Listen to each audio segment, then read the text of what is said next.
নমস্কাৰ সকলোকে পুনৰবাৰ স্বাগতম জনাইছোঁ জাৰ্নি উইথ মলয়াৰ নতুন এটি ভিডিঅ'ৰ মাজলৈ এণ্ড মই বহুত বেয়া লাগি আছে যে মই গুৱাহাটী আহি পোৱাৰ পাছত ব্লগ কণ্টিনিউ কৰিব পৰা নাই। সিদিনা লাষ্ট এটা ব্লগ কৰিলোঁ, কিন্তু ভিডিঅ' এডিটিঙৰ সময়ৰ অভাৱৰ কাৰণে ভিডিঅ'বিলাক থাকি গৈছে। আৰু এতিয়া আপোনালোকে মাতটো কিমান শুনিছে নাজানো, কাৰণ মোৰ মাইকডাল থাকি আহিলে আৰু ট্ৰাইপডো একো লৈ অহা নাই, গতিকে কিমান ষ্টেবল হ'ব নাজানো, বাট চেষ্টা কৰিছোঁ। কাৰণ মই ইমানেই ধুনীয়া এটা ঠাইত আছোঁহি যে ভিডিঅ' নকৰাকৈ থাকিব নোৱাৰি। তো ভাবিলোঁ ইমান ধুনীয়া ঠাইডোখৰ মই অকলে কিয় উপভোগ কৰোঁ, আপোনালোকক দেখাওঁ।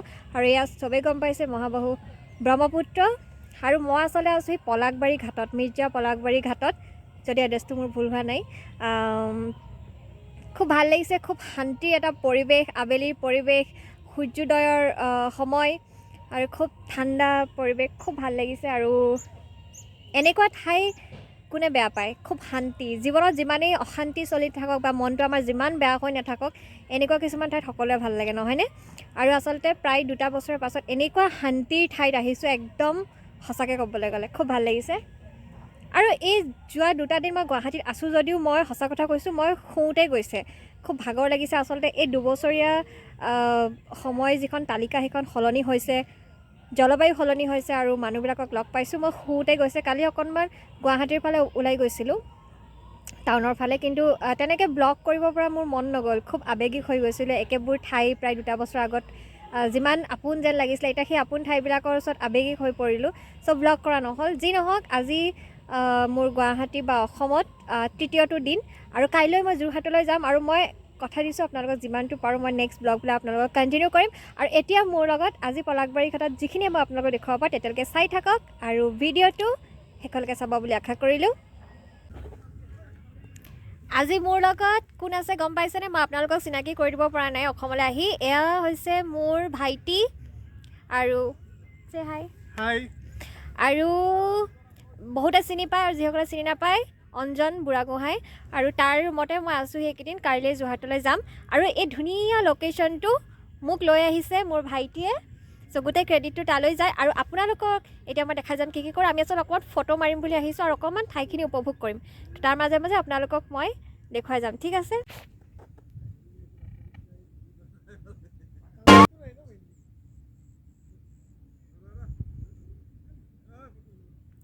ব্ৰহ্মপুত্ৰৰ বুকুৰ সেই বিশাল শান্তিখিনিয়ে যেন গোটেই ঠাইখিনি উপচাই তুলিছে।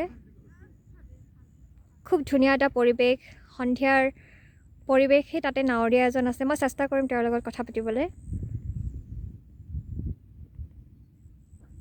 আপোনালোকে চাওক, চাৰিওফালে অকল শান্তি শান্তি শান্তি। আৰু এইফালে হৈছে আমাৰ অঞ্জন, ফটোগ্ৰাফীত ব্যস্ত। তেখেতৰ ফটোগ্ৰাফী চখটো মোতকৈ বহুত বেছি। আৰু ছানছেটটো আচলতে আজি অকণমান ডাৱৰীয়া ডাৱৰীয়া হৈ আছে কাৰণে ধৰিব নোৱাৰি। বহুত ধুনীয়া পৰিৱেশ। এখেতে মোকো ফটোগ্ৰাফী কৰিব। অকণমান আন্ধাৰ দেখিব কাৰণ গধূলি হৈ আহিছে, কিন্তু ইয়াত সিমান আন্ধাৰ নহয়, বাস্তৱত বহুত পোহৰ। আৰু সেই দূৰণিলৈকে চকু জোৰ পৰি যাব আপোনাৰ।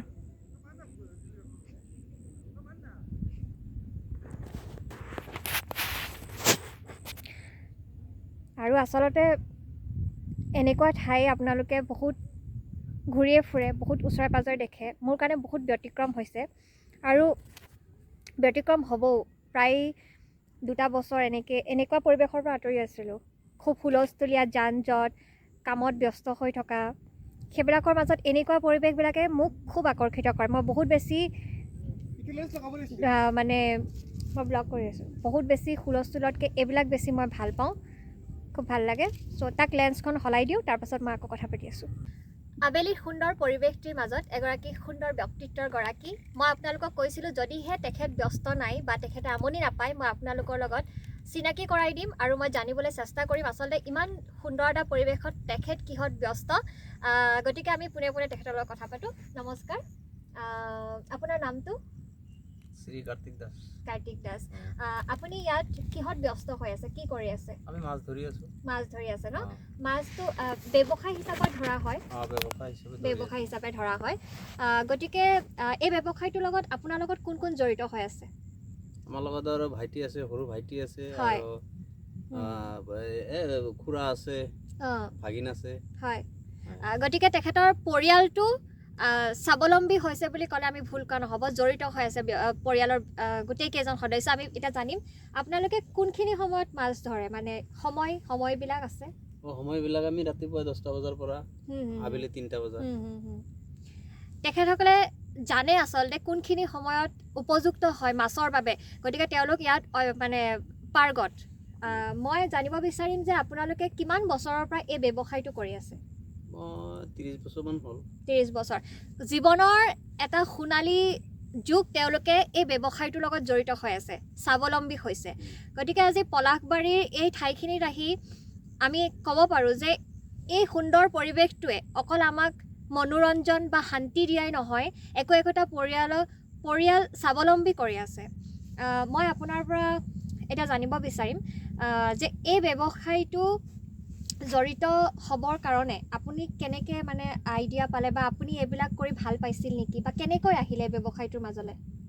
এনেকৈ আহিলোঁ মানে আমি দুখীয়া মানুহ, কোনো কাম কাজ কৰিবলৈ নাপালোঁ আৰু কি, এনেকৈ মাছ ধৰি লৈ মানে পৰিয়ালটো মানে বচাই আছোঁ। এনেকৈ নিজৰ মনৰ পচন্দৰ বা চখ থকাটোৱেই অকল নহয়, তেওঁলোকে নিজৰ পৰিয়ালটো স্বাৱলম্বী কৰিবৰ কাৰণে এই বৃত্তিটোত জড়িত হৈ আছে। আজি বহুতে চোৰ ডকাইত আনক অন্যায় কৰি আজিৰ সমাজৰ বহু মানুহে পৰিচালিত হৈ আছে। তাৰ ঠাইত তেওঁলোকে সেই পথ নলৈ এটা শুদ্ধ পথ লৈ মাছ মাৰি নিজৰ পৰিয়ালটো চলাই আছে, আৰু সমাজৰ কাৰণে এওঁলোক হৈছে একোটা খুব ডাঙৰ উদাহৰণ। আপোনাক বহুত ভাল লাগিলে, আমি লগ পালোঁ, আপুনি আমাক ইমানখিনি সময় দিলে, বহুত ধন্যবাদ।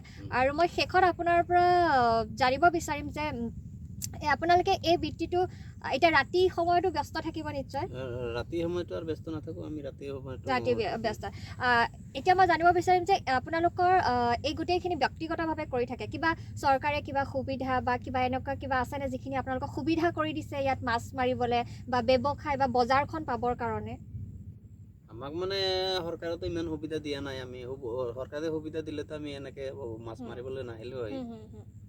চৰকাৰে সেই সুবিধাখিনি কৰি দিয়াটো আমাৰ জনসাধাৰণৰ আশা। আমি আশা ৰাখিম এওঁলোকক সুবিধা কৰি দিয়ক। মাছ ধৰাটো ইমান সহজ নহয়, সকলোৱে নোৱাৰে। এইটো এটা বৃত্তিয়েই নহয়, এয়া হৈছে এওঁলোকৰ হাতৰ যাদু। এওঁলোকৰ সেই কাৰ্যটো আমি সন্মান কৰিব লাগে আৰু তেওঁলোকক সহায় কৰিব লাগে, যাতে পলাশবাৰী এই ঘাটতে নহয়, অসমৰ যিকোনো প্ৰান্তত, মহাবাহু ব্ৰহ্মপুত্ৰ কেন্দ্ৰ কৰি হওক, বৰাক নদীয়ে হওক, য'তেই নহওক, তেওঁলোকে যি মাছৰ ব্যৱসায় কৰি আহিছে, তেওঁলোকে যিখিনি সমস্যাৰ সন্মুখীন হৈছে, সেইখিনি আমি সন্মান কৰি তেওঁলোকক আমি সহায় কৰিব লাগে, আৰু চৰকাৰে এওঁলোকক মন দিয়ক। মোৰ অনুষ্ঠানটিৰ যোগেদি মই সেয়াই জনাইছোঁ, আৰু আপোনালোক বহুত বহুত ধন্যবাদ যে আপুনি আমাৰ কেমেৰাৰ সন্মুখত আহি নিজৰ অভিজ্ঞতাখিনি ক'লে। আৰু শেষত আপুনি কিবা ক'ব নেকি?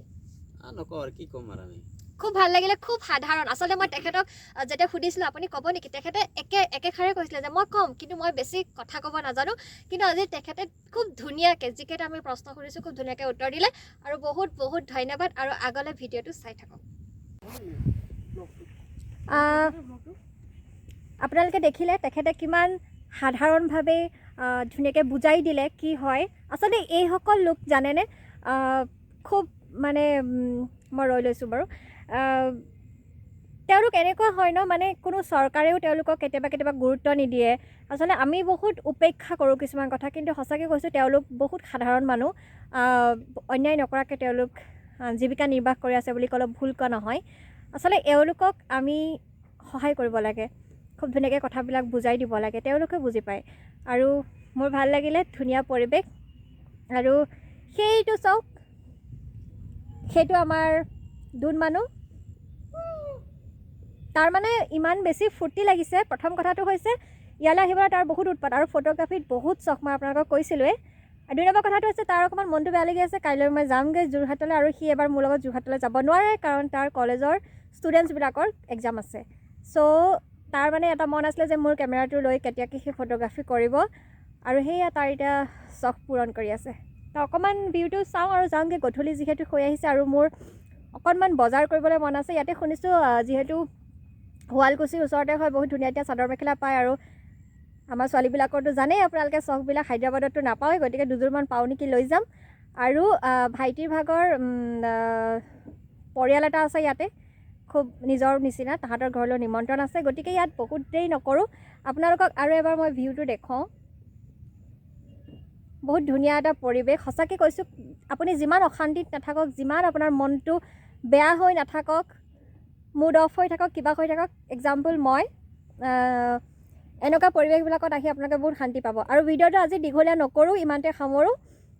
মই ভাবোঁ বহুত দীঘলীয়া নহ'লেও কিন্তু মোৰ মনৰ পৰা আজি বৰ কিবা শান্তি এটা পাইছোঁ। এক ব্যতিক্ৰম ধৰ্মী কিবা এটা কৰিব চেষ্টা কৰিছোঁ, কি কৰিলোঁ নাজানো। আপোনালোকে কমেণ্ট বক্সত কমেণ্ট কৰিব। আৰু ভিডিঅ'বিলাক সঁচাকৈ কৈছোঁ আপোনালোকৰ কাৰণে বহুত ভিডিঅ' মই ৰেকৰ্ডিং কৰি থৈছোঁ, বহুত ভিৰ জেগাটো মই আপোনালোকৰ কাৰণে ভিডিঅ' কৰি থৈছোঁ, কিন্তু আই এম এক্সট্ৰিমলি চৰি, মই এডিটিং কৰিবলৈ অকণমানোৱে সময় পোৱা নাই। আৰু বহুত দিনৰ পৰা মনটো অকণমান অশান্ত হৈ আছে। এতিয়া ঘৰলৈ আহিছোঁ, ভাবিছোঁ এই যিকেইটা দিন আছে আপোনালোকৰ কাৰণে ভিডিঅ' ৰেকৰ্ডো কৰিম আৰু এডিট কৰি আপোনালোকক পাব্লিছো কৰিম। আৰু আপোনালোকে কমেণ্ট কৰিব, আপোনালোকৰ মৰম আশীৰ্বাদবোৰ দিবলৈ নাপাহৰিব। আৰু সদৌ শেষত আৰু এবাৰ কওঁ, যিসকলে ভিডিঅ'টো নতুনকৈ চাইছে তেওঁলোকে ছাবস্ক্ৰাইব কৰি ল'ব আৰু কাষতে থকা বেল আইকনটো দবাই দিব। আৰু যদিহে ভিডিঅ'টো ভাল লাগে, আকৌ কওঁ, যদিহে ভাল লাগে তেতিয়াহ'লে লাইক কৰিব, শ্বেয়াৰ কৰিব আৰু আপোনালোকৰ মৰম আশীৰ্বাদ সকলো কমেণ্ট বক্সত কমেণ্ট কৰিব। চ' আজিলৈ ভিডিঅ'টো সামৰিছোঁ। ভাইটি কিবা ক'বা? Thank you. Like, sharing, comment. ই এনেকেই থাকে। চ' ভিডিঅ'টো মই এটা সামৰিছোঁ। সকলো ভালে কুশলে থাকক। নতুন এটা ভিডিঅ' সৈতে আপোনালোক সকলোলৈ লগ পাম। তেতিয়ালৈকে লাভ ইউ অল।